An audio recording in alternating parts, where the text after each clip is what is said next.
Assalamualaikum warahmatullahi wabarakatuh, Sobat. Beriman yang dirahmati Allah, mudah-mudahan sahabat sekalian dalam keadaan sehat walafiat. Bantu channel ini supaya terus berkembang dengan cara like, komen, subscribe. Semoga sahabat sekalian dimudahkan rezekinya. Amin. Amin ya Robbal Alamin. Rasulullah Shallallahu Alaihi Wasallam dikenal memiliki beberapa pedang sebagai alat untuk menegakkan tauhid. Ketika itu setidaknya baginda Nabi memiliki 9 buah pedang dan masing-masing pedang tersebut mempunyai nama. Pedang Al-Ma'athur adalah salah satu pedang peninggalan Nabi Shallallahu Alaihi Wasallam yang masih bisa kita lihat sampai hari ini. Pedang itu kini tersimpan di Museum Topkapi, Istanbul, Turki. Pedang ini memiliki panjang sekitar 100 cm dengan gagang yang terbuat dari emas. Bentuknya mirip kepala ular. Kemudian pedang itu dihiasi batu-batu mulia yang cantik yang membentuk menyerupai bunga-bunga. Pedang ini bermata dua dan ujung dari pedang ini dibuat runcing sehingga bisa untuk menikam musuh dengan mudah dan mematikan. Rasulullah Shallallahu Alaihi Wasallam memiliki pedang ini sejak beliau masih muda, sebelum beliau menerima wahyu pertama di Gua Hira. Di bagian yang dekat dengan gangnya terdapat tulisan kaligrafi Al-Kufi yang berbunyi, Abdullah bin Abdul Muthalib, yaitu nama ayahanda Rasulullah Shallallahu Alaihi Wasallam. Menurut riwayat, Rasulullah Shallallahu Alaihi Wasallam menghunuskan pedang ini ketika beliau berjalan pada hari pernikahan putrinya, yaitu Fatimah Az-Zahra, yang ketika itu dikelilingi oleh orang-orang Bani Hashim yang juga memegang pedang. Beberapa sumber dan sebagian ulama menyebutkan bahwasanya pedang ini adalah pedang utama bagi Rasulullah Shallallahu Alaihi Wasallam. Pedang Al-Ma'athur adalah pedang peninggalan dari ayahnya, yang ketika itu ayahnya menerima pedang ini ketika usianya 15 tahun. Rasulullah Shallallahu Alaihi Wasallam tidak pernah memberikan pedang ini kepada para sahabat lainnya untuk digunakan di medan pertempuran seperti pedang-pedang lain yang beliau miliki. Hal yang paling menarik dari pedang ini adalah apabila kekhalifahan Utsmaniyah hendak mengurus pasukan tentaranya untuk melakukan pembukaan atau mempertahankan kekuasaan Islam, khalifah yang memerintah pada saat itu akan menarik pedang ini dari sarungnya. Kemudian khalifah berdoa kepada Allah Subhanahu wa Ta'ala untuk meminta kemenangan. Peninggalan Nabi yang menggemparkan dunia berikutnya adalah tabut perjanjian Nabi Musa. Tabut perjanjian Nabi Musa ini diklaim oleh para peneliti telah ditemukan di sebuah daerah yang berada di Ethiopia. Tabut perjanjian, atau yang dikenal juga dengan nama Art of Confinement, diketahui dibawa keluar dari Israel melalui Mesir oleh sekte Yahudi. Tabut ini dikisahkan dalam 3 kitab suci di 3 agama Abraham, yaitu Yahudi, Nasrani, dan Islam. Dalam Alkitab, ada sebuah kisah yang menceritakan bagaimana orang Israel membangun sebuah peti berlapis emas untuk menyimpan loh batu. Loh batu itu berisi 10 perintah yang berasal dari Tuhan. Sementara jika di dalam Islam, tabut itu merupakan sebuah tanda bahwasanya Talut akan menjadi raja. Peperangan Talut dan Jalut sangat terkenal kisahnya di Al-Quran. Di mana pada akhirnya Daud mengalahkan Jalut dalam duel 1 lawan 1. Jika teman-teman ingin tahu bagaimana serunya duel itu, bisa tonton di link yang ada di pojok kanan ini ya. Peneliti dan arkeolog yang tergabung dalam Bible Archaeology Search and Exploration Institute atau BASE mengklaim bahwa mereka telah menemukan tabut perjanjian itu. Tim peneliti dari BASE menemukan bukti yang meyakinkan bahwasanya tabut perjanjian itu telah dibawa keluar melalui Sungai Nil. Tabut perjanjian itu lebih tepatnya kini berada di dataran tinggi terpencil dari Kush kuno, yang sekarang menjadi bagian dari negara Ethiopia. Para peneliti mengklaim bahwa sekte Yahudi yang dipimpin oleh Raja Manasik dari Israel membawa tabut perjanjian itu melalui Sungai Nil. Tabut perjanjian itu akhirnya mencapai tempat peristirahatan terakhir di Gereja Bunda Maria di Zion, yang berada di kota Aksum, Ethiopia Utara. Mereka belum secara langsung menyaksikan tabut itu dengan mata kepala mereka sendiri, karena mereka menolak untuk masuk ke tempat itu, karena terdapat aturan khusus yang harus dipatuhi. Hanya 1 orang suci yang diperbolehkan untuk melihatnya, karena dikatakan bahwa mata dunia akan mencemari tabut perjanjian itu. Selanjutnya adalah tongkat Nabi Allah Musa alaihissalam. Di dalam kisah kenabian Musa, beliau mendapatkan petunjuk dari Allah untuk memukulkan tongkat ini ke air, dan ketika itu lautan jadi terbelah 2, sehingga Bani Israel bisa menyelamatkan diri dari kejaran tentara Firaun dengan cara berjalan melewati lautan yang terbelah tersebut. Melalui tongkat ini juga mukjizat-mukjizat Musa lahirnya ditampakkan seperti berubahnya tongkat ini menjadi ular raksasa, di mana waktu itu Musa sedang menghadapi perlawanan dari tukang-tukang sihirnya Firaun. Artinya tongkat ini dipercayai oleh orang-orang memiliki kesaktian yang luar biasa, padahal menurut pemahaman Islam itu hanyalah tongkat biasa. Allah Subhanahu wa Ta'ala lah yang membelah lautan waktu itu melalui perantara tongkat ini dan nabinya, yaitu Musa alaihissalam. Menurut para ahli sejarah, tongkat ini sekarang berada di dalam tabut perjanjian yang telah kita ceritakan tadi, yang katanya sekarang ada di Ethiopia. Tapi, berita tentang kebenaran itu pun masih di awang-awang. Karena yaitu tadi, para peneliti tidak berani masuk untuk melihat tabut perjanjian itu karena ada sebuah larangan. Peninggalan Nabi selanjutnya adalah kunci pintu Ka'bah. Kunci ini mempunyai ukuran 35 cm yang dibungkus dengan kain hijau dan bordir berwarna emas. Kini kunci Ka'bah pada masa Nabi Shallallahu Alaihi Wasallam itu tersimpan di Museum Topkapi, Istanbul, Turki. Kemudian seiring berjalannya zaman, bentuk dari kunci Ka'bah ini telah mengalami banyak perubahan. Dari yang awalnya terlihat simpel, sekarang bentuknya lebih kompleks dan rumit. Saat ini dan sampai hari kiamat nanti, pemegang kunci Ka'bah haruslah dari keturunan Saibah atau Bani Saibah. Saibah adalah salah seorang sahabat Nabi Shallallahu Alaihi Wasallam sekaligus sepupu dari Utsman bin Affan. Saat ini kunci Ka'bah dipegang oleh salah seorang keturunan Saibah, yaitu Syekh Abdul Qadir bin Taha al-Saibi. Beliau adalah orang yang bertanggung jawab untuk membuka dan menutup pintu Ka'bah serta mencuci bangunan Ka'bah tersebut.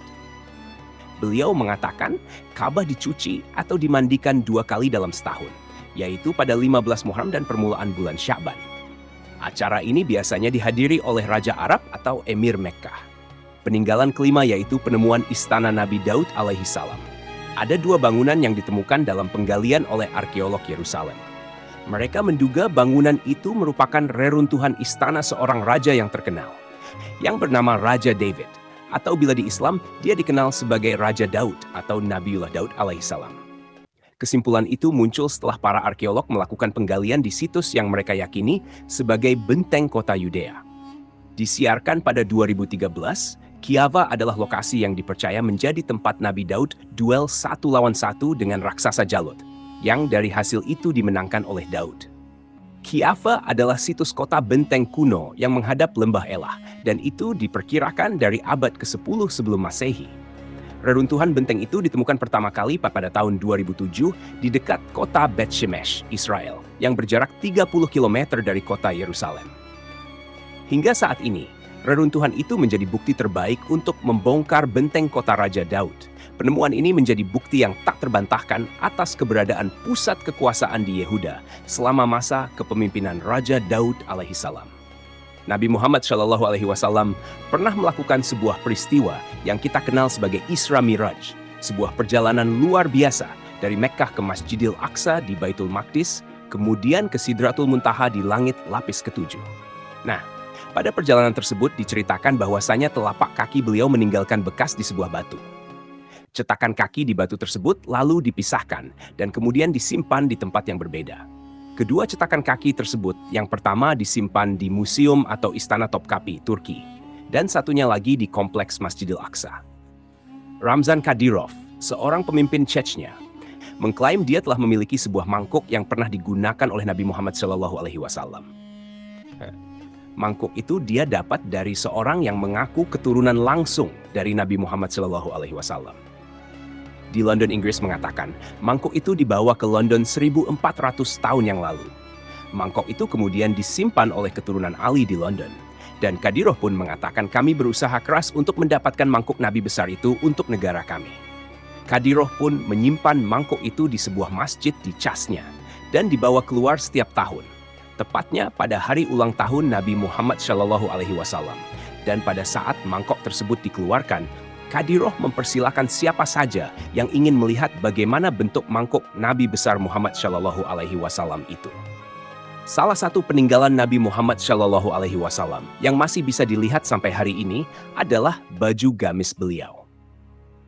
Sepotong baju milik Rasulullah Shallallahu Alaihi Wasallam ini masih tersimpan dan pernah dipamerkan di Masjid Hirka Sharif, Istanbul, Turki. Kita sering mendengar, kenapa Benda-benda peninggalan Nabi Muhammad SAW ada banyak disimpan di Turki. Itu karena ketika kekhalifahan Islam berkuasa di Turki dari dulu, mereka berusaha untuk mengumpulkan berbagai peninggalan baginda Nabi, termasuk dengan kekhalifahan Turki Utsmani yang ketika itu berkuasa pada abad ke-15 Masehi. Beberapa peninggalan Rasulullah Shallallahu Alaihi Wasallam dibawa oleh khalifah ke Istanbul, yang mana pemerintah Utsmani kemudian menyimpannya. Setelah masa kekhalifahan Utsmani runtuh, pemerintah Turki mengambil alih, kemudian menyimpan peninggalan Rasulullah Shallallahu Alaihi Wasallam tersebut ke Istana Topkapi, Turki. Itulah mengapa di Turki ada banyak artefak peninggalan Rasulullah Shallallahu Alaihi Wasallam. Bicara tentang Nabi Nuh, yang pasti akan berkaitan dengan itu adalah adanya sebuah kapal penyelamat dan sebuah banjir besar yang membinasakan seluruh peradaban manusia. Menurut berbagai literatur yang disebutkan, peristiwa banjir itu terjadi sekitar tahun 4000-an sebelum Masehi. Artinya, itu terjadi 6.000 tahun yang lalu. Penemuan fosil kapal Nabi Nuh itu yang berusia 6.000 tahun, konon katanya telah ditemukan oleh sejumlah ilmuwan dan para peneliti. Salah satu klaim penemuan fosil kapal Nabi Nuh yang menarik perhatian orang-orang itu dilakukan oleh Noah Ark Ministries International atau NAMI. Mereka mengatakan pada 25 April 2010 silam, mereka telah berhasil menemukan sisa fosil kapal Nabi Nuh yang berada di Gunung Ararat, Provinsi Agri, sebelah timur Laut Turki. 99,9% mereka yakin bahwa struktur kayu yang mereka temukan di ketinggian 12.000 kaki itu berusia 4.000 tahun lebih. Dan mereka berasumsi bahwa itulah kapal Nabi Nuh alaihi salam.